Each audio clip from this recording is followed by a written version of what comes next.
Welcome back, gang. It's Delty from DeltiusGaming.com here with an important update about the servers, both console and PCU mega server. You're going to want to watch this video to ultimately decide what to do with your time, energy, and effort in the Elder Scrolls Online. If you're unaware, there was a recent post updating us on the PCEU and console mega hardware refresh. If you don't know, Elder Scrolls Online servers outside of the PCNA server are very old. You're talking 2012 tech. And they're maybe in the process of replacing this. PCNA recently saw an upgrade and it's radically improved the performance of the game. No, it's not perfect, far from it, but you've seen a massive influx in players and enjoyment in PvP. Well, outside of Mara's Bomb and Chlorian Nightblades. But that's a video for another day. Let's move on. I'm going to go through and rewind where this started, where we are currently, and what you can expect as a PCEU or a console player, and so you can be informed and do what you want with your game and your time. Let's get started.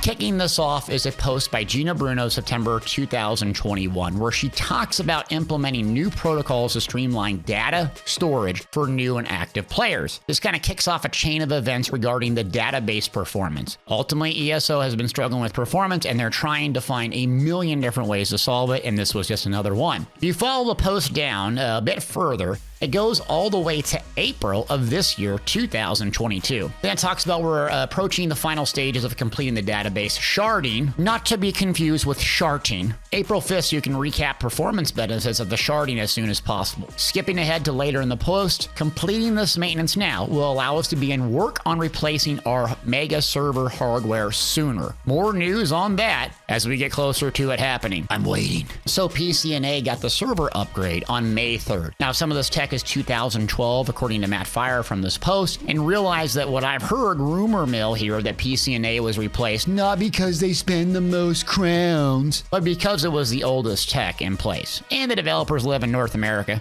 Just speculating! All seriousness, PCNA got changed. PCU in April, a month before they were talking about getting ready to upgrade that, and it's been crickets ever since. Okay, now we have the most recent post that's relevant for this video, and that's Matt Fire again, talking about the time frame for PCU and consoles, and here's some quotes. This post is of August 25th, skipping ahead. Quote, to be completely transparent, it will take about 10 more weeks before all the pieces are delivered. Then the process of building and testing begins, which will take weeks longer. Based on what we know today, we anticipate everything being updated, tested, and running the live version of the game around March of 2023. This is for PCU specifically. Continuing, we expect the hardware upgrade for console servers to be sometime soon after that. So there you have it. An estimate of March of 2023. I know a lot of PCU fam have not been excited. Now, anecdotally, when I play on PCU, I see the population a lot less than it had been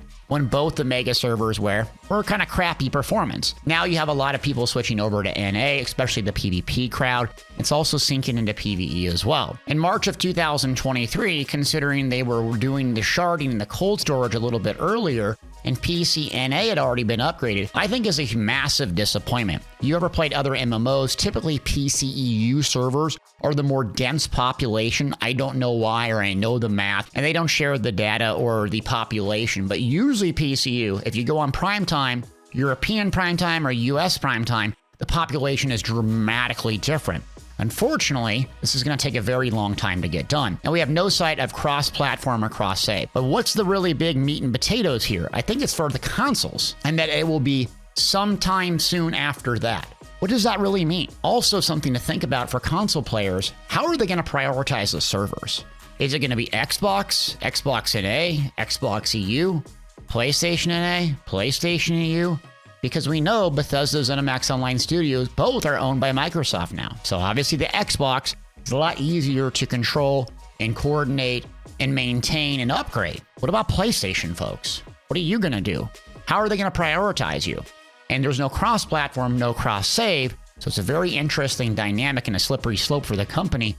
And this could be a very long time in the future, or maybe not. Maybe it might be short thereafter. But it leaves you speculating and wondering yourself, as a console player or PCU, what should I do with my time in the Elder Scrolls Online? And look, I'm not here to tell you you should flip over to PCNA and restart everything and spend your crowns and do all that. But I do like the add-ons, I do like the functionality of PCNA, and I will say that it's a lot more fun to play, especially in PvP, because, you know, I can use my skills and my abilities and so forth. But it's been disappointing. It's going to be well into the future. And this year in gaming in particular has been quite a disappointment later on in the year. Harry Potter and Starfield, both games I'm looking forward to, got pushed back into 2023. So you see a lot of people dabbling in different MMOs, Star Wars: Old Republic, Final Fantasy, Guild Wars 2, going back to World of Warcraft, and me personally hunkering down in ESO because, well, I'm on PCNA and I love the game and I love the combat. A couple other points to touch on that I think are relevant to this video if you haven't clicked off and got mad at me yet. One is the Battleground weekend events. We do need to give them credit. ZeniMax Online Studio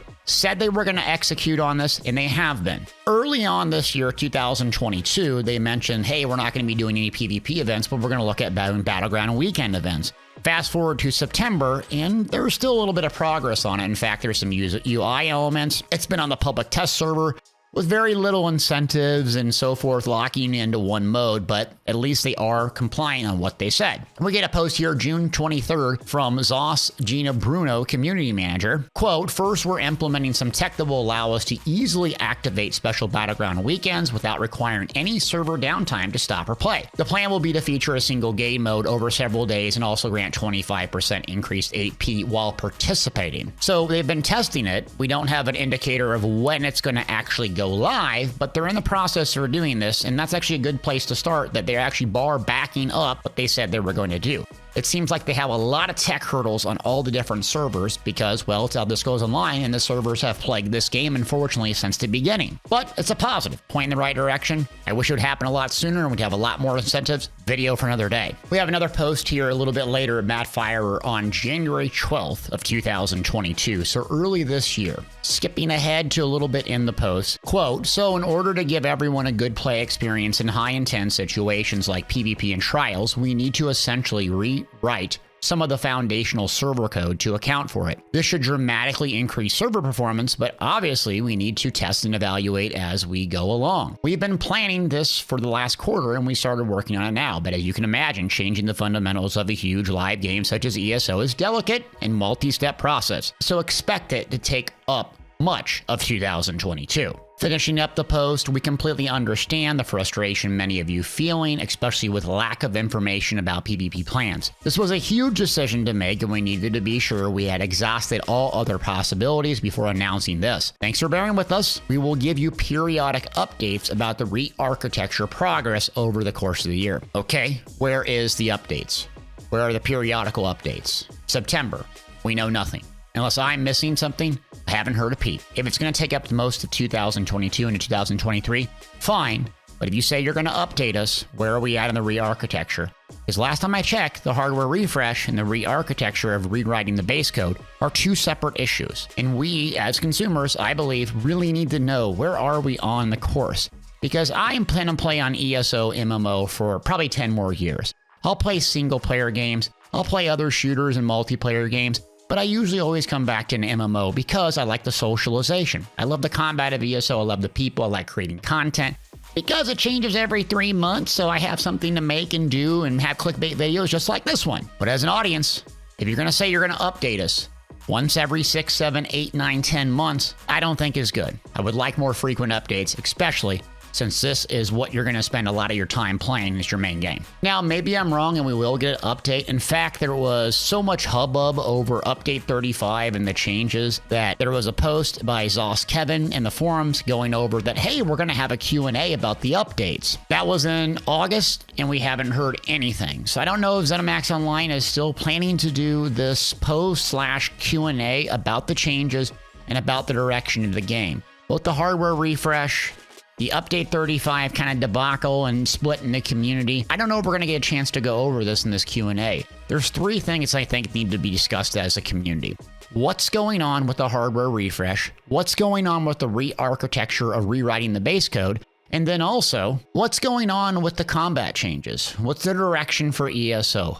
Why is it so important to change these things to keep the game afloat and keep it active and robust and alive? And where are we at on the stage in the process? What's the intended goal, and how are we going to get there as a team, as a community, as a group of players and developers, so we don't eat each other alive like Update 35 and going forward, because it has been a bit of a roller coaster, ups and downs, huge swings. Now that it's out, update 35, I'm more concerned on what's the end of the year, focusing on next year, specifically better performance, and also some content that applies to combat-related gameplay. Whether that's a new skill line, whether it's a new guild, whether it's a new class, that's great. An arena, something. Think about it.